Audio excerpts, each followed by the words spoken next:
Dear students, this is me, Dr. SHIKHA Sharma, lecturer in English at Government Girls College, B.A. Students, in this video, I'll talk about the treatment of law and justice in John Galsworthy's play, The Silver Box. In my previous videos, I have already discussed about the story and the theme and the story of the play, The Silver Box. So today, in this video, I'll talk about the treatment of law and justice in his play, The Silver Box. Law and justice treated by Galsworthy deserve a special mention.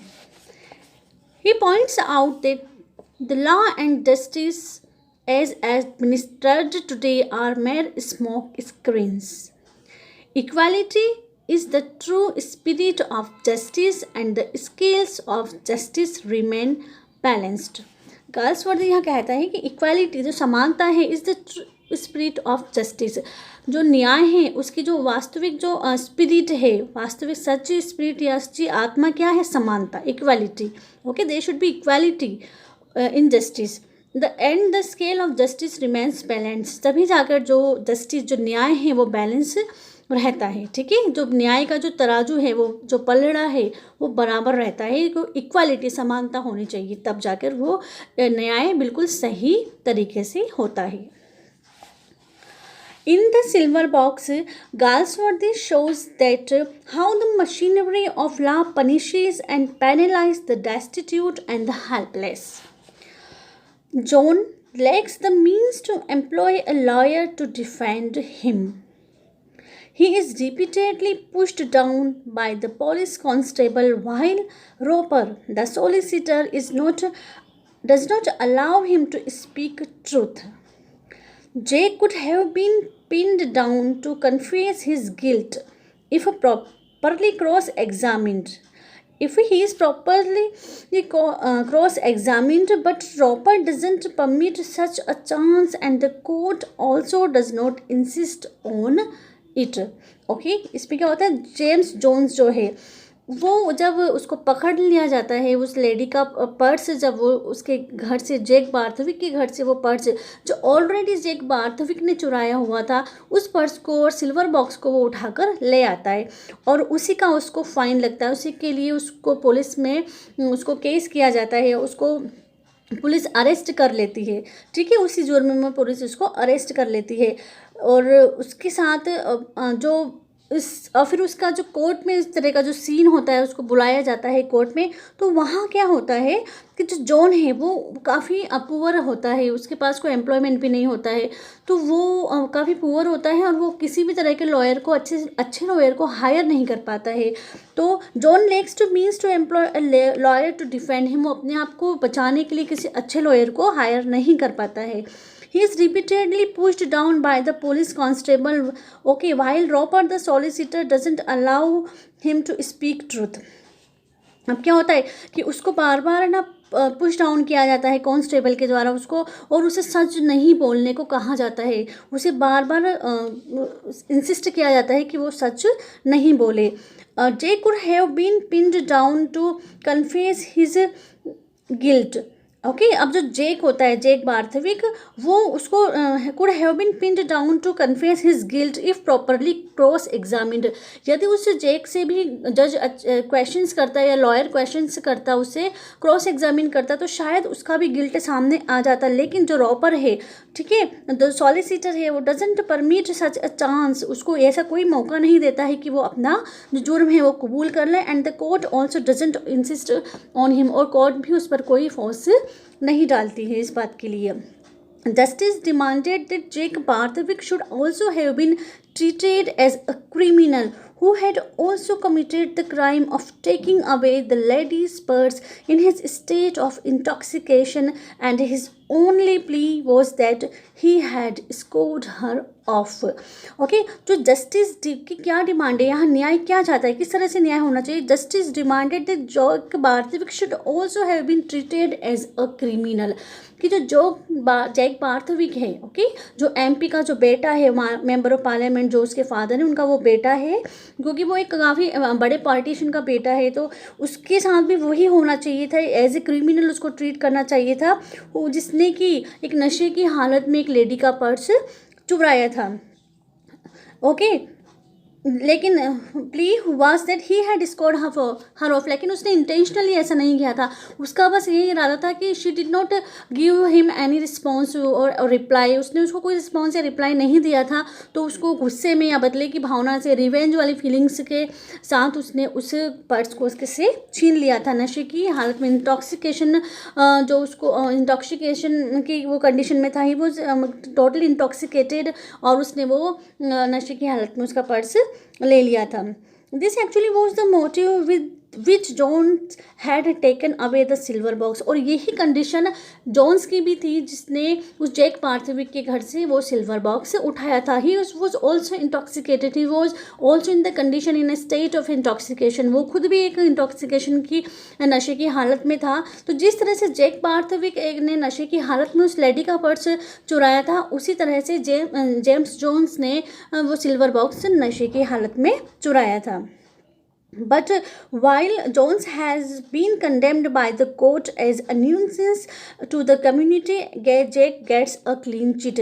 उसमें क्या होता है, जो Jones है उसको तो court punish करता है, सजा देता है, लेकिन और जो जैक है वो उसे क्लीन चिट मिल जाता है, because he is a politician, he is the son of politician. Okay, his father was an MP, member of parliament. He had a great reputation of in his city, and so he was a big politician, so he did not want that just because of his son, that his reputation should be spoiled just because of his son, so उसने उसको बचा लिया था।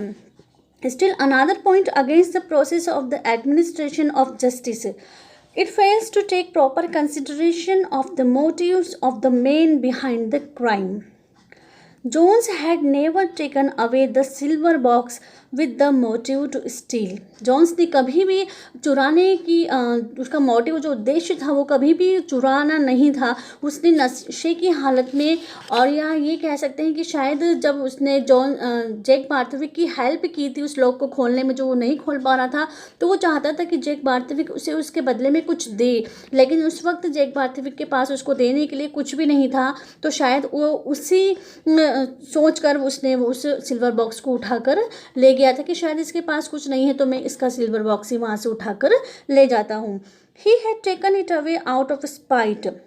Jones, with 7 pounds on him at the time when Snow the detective discovered the silver box on his bed. Okay, जब उसको देखा गया, उसके घर की तलाशी ली गई, तो सिल्वर बॉक्स उसे जेम्स जोन्स के घर पर मिल जाए। This clearly should have proved that stealing for money was not his motive. तो वो यदि वास्तव में पैसों के लिए उसे चुराता तो शायद उसे वो सेल कर देता, बेच देता, लेकिन वो उसके घर में रखा हुआ था, तो ये दिखाता है कि शायद उसका जो मोटो था वो उसको चुराना नहीं था, या उसके लिए पैसों के लिए उसने उसको बिल्कुल भी नहीं चुराया था। And then Mrs. Jones could not have been charged of theft. The carrying away of the silver box was thus not a theft in any manner. इस तरह से हम कह सकते हैं कि वो जो सिल्वर बॉक्स को उठाने का या ले जाने का काम था, वो चुराना नहीं था, उसको चोरी नहीं कह सकते हैं। Still Jones is charge of it, लेकिन फिर भी जोन्स को इसका चार्ज, इसका फाइन, उसका पनिशमेंट या जो भी है वो उसको मिलता है। And the court punishes him for it, उसको ये चार्ज मिलता है कि उसको ये फाइन मिलता है कि जो कोर्ट है वो उसको पनिश करती है, उसको पनिशमेंट दिया जाता है। In the character and behaviour of Roper the solicitor, Galsworthy has aimed his satire on the profession of lawyers. Roper is a lasting satire on law and justice. The profession of lawyers is dependent upon manipulation and distorting of evidence, and this is the game which Roper plays. जो lawyer है उनका profession क्या होता है, वो ऐसे ही करते हैं, कुछ कहीं छेड़छाड़ करते हैं कुछ सबूतों से, या कुछ उनको नष्ट कर देते हैं, या कुछ झूठ बोलते हैं जिससे वो एक ऐसा गेम खेले जिससे उनका जो पिटिशनर है, जो उनका जो क्लाइंट है, वो जीत जाए. The police which is to be the guardian of the land, protector of people, is a victim to bribery and bullying of the weak. Robber makes Jake to deny to have had anything to do with Jones, bribes the bar constable who shuts down Jones when he tries to cross-examine Jake. As about the magistrate, they are laid not by the merits and the truth of the case, but are laid by the influences of the lawyers. The court has hardly the judicious competence and often parleys with his clerk, and does not give the decision without first consulting the clerk. The court is not able to decide even the simple case of Flavens and his two daughters. So the administration of the so-called justice by the court is more a mockery of justice, and this is what Galsworthy plans to highlight in this play, and he has succeeded in doing it. Even more, what Galsworthy possesses to tell through all this is that sometimes the ruthless machinery of law inflicts monstrous injustices on the innocent. Mrs. Jones is not guilty of any crime. She and her helpless children become the victims of gross injustice and cruelty. They are left to their own fate. Mrs. Jones loses her job and also her reputation, and there is nothing to compensate her for her loss. Her suffering is most unmerited and undeserved. The mighty milestone